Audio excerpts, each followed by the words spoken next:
رحت عشان اكشف، الدكتور قال لي ما تقلقيش غير لو جيتيلي على كرسي بعجل. اهلا بيكم، انا مها. يلا بينا كده نبدا روتين لطيف، وتعالى احكي لكم كده حكايه صغنونه حصلت معايا. من حوالي 4 سنين كده كنت متجوزه، لسه بقالي سنه، وكان ربنا رزقني ببنوته كان عندها 4 شهور. كان عندها 4 شهور، فقررت ان احنا نطلع مصيف. كان في شهر 8. انا بحكي لكم القصه دي ليه؟ لاني وانا زي النهارده كنت بعمل العمليه من 4 سنين. المهم، فقررنا نطلع مصيف كده والدنيا تبقى لذيذة. أنا كنت تعبانة، كنت رايحة لدكتور في شهر 6. عشان تكون فاهمين، أنا رحت قبليه 5 بقى، على مدار من أول أولى جامعة لحد ما اتجوزت. المهم، رحت ل5 دكاترة، و5 دكاترة كبار يعني مش أي كلام. المهم، كانوا يقولوا لي مفيش حاجه، انت لسه نونو صغنون، انت ازاي تشتكي من ظهرك، وكلام عبيط جدا. وللعلم انا مش مليانه قوي يعني ان ظهري يوجعني، لا عادي، جسمي كويس يعني، مش مليانه قوي ولا رفيعه قوي. فالمهم، لا طبعا ظهرك ليه يوجعك ومش ليه يوجعك، خدي فيتامينات وعلاج وشكرا. المهم، اخر دكتور رحت له، اللي هو بقى كنت خلاص جايبه اخري، كان في شهر 6.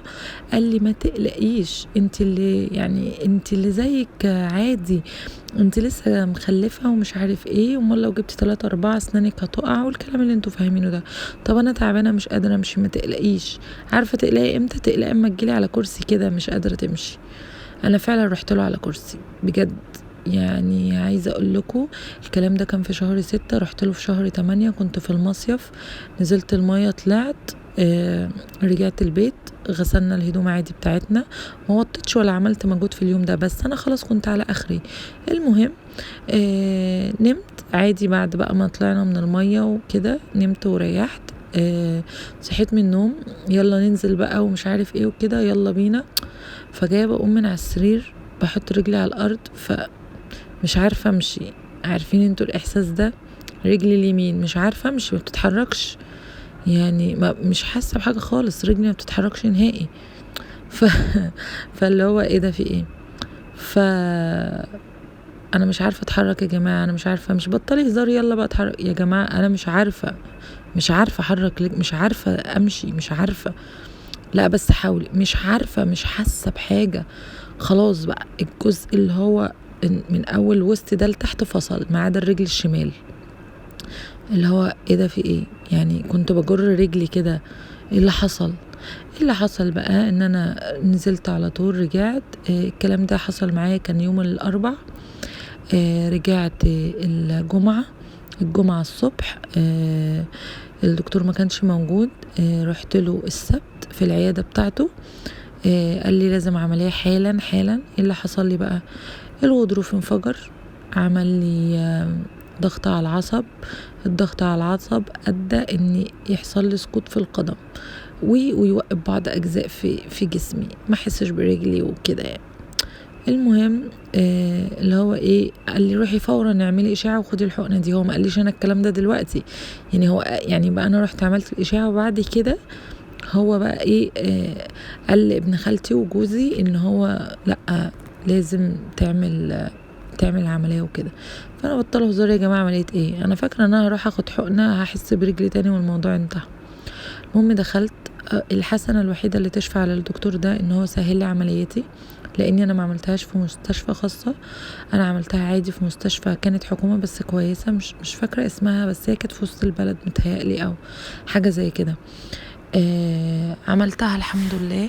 بصراحة دخلني على طول، لاني انا حالتي اصلا ما كانتش تستحمل ان انا اقعد 5 دقايق تانيين. عملت الاشعة، تحاليل، الكلام ده كان يوم الحد، لان انا كنت عنده السبت، الحد كنت في المستشفى، الحد بالليل كنت بعمل العملية. عايزه اقول لكم ان انا ساعه ولادتي قعدت ادعي ربنا كتير قوي قوي قوي، يا رب انا نفسي اولد طبيعي، يا رب نفسي ما افتحش بطني، يا رب يا رب، وادعي كتير قوي قوي قوي، عشان خاطر انا مش قادره افتح اي حاجه في جسمي، وانا مش حمل ان انا اشوف خياطه او اشوف المنظر ده. انا بتعب وبتاثر جدا جدا جدا. فيشاء القدر ان اللي يحصل لي حوار العمليه ده. دخلت العمليه، ركبوا لي 8 مسامير وشريحه في ظهري، دول ثابتين لان خلاص الغضروف انتهى، فثبتوا الفقرات بتاعتي بمسامير وشريحه كبيره. قعدت طبعا في المستشفى حوالي 10 ايام. انا من كتر الالم انا كانوا بيدوني كمية علاج، بجد كان علاج صعب جدا جدا جدا والم شديد قوي وحاجة مش قادرة اقول لكم. خرجت من المستشفى بعد 10 ايام، رجعت البيت فاكرة اني خلاص همشي بقى. لا، انا لسه هعمل علاج طبيعي. طب والنبي وروني انا ظهري متخيط ازاي. نص ظهري طبعا متخيط، حوالي 15 غرزة او يمكن اكتر في نص ظهري او ممكن اقل، مش فاكرة بصراحة، بس هو خط طويل قوي كده. المهم قعدت ادعي ربنا بقى كتير، يا رب انا نفسي ارجع امشي تاني، يا رب يا رب، وادعي كتير قوي. انا كنت يا جماعه ما بتحركش نهائي. انا كنت عشان يعني انا قعدت الاول حوالي مثلا 3 اسابيع انا باكل وانا نايمه، بشرب وانا نايمه، ما ينفعش اقعد، ما بعرفش اقعد، فاهميني؟ ما بعرفش اقعد عشان اعرف بس اقوم عشان مثلا اتحرك، اعمل حاجه، اغير هدومي، الكلام ده.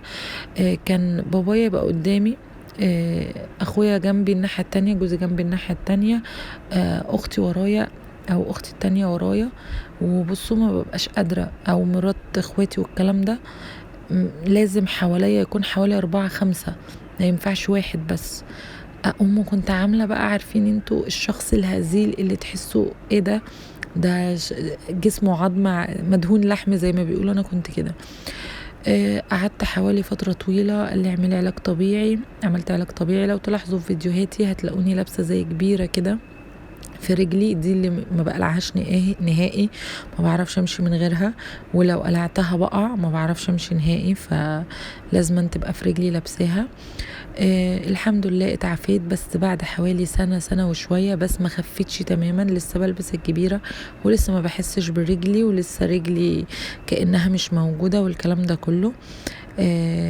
بس الحمد لله دلوقتي بقدر اتحرك شوية عن الاول. بعمل حاجتي كده، بس ممنوع ان انا اوطي نهائي. يعني انا كل التوطية اللي بتحصل في الفيديوهات دي بيبقى حد بيساعدني، مش انا اللي بوطي نهائي. يا اما ان انا الحاجة بتبقى مرفوعة من قبل ما نعمل، انا اي حاجة اعملها وانا واقفة بس. فالحمد لله. فخدوا بالكم من نفسكم، اي ألم لو حتى ألم بسيط، حاجة بسيطة خالص، لازم نتابع ونركز ونشوف ايه اللي ممكن يحصل.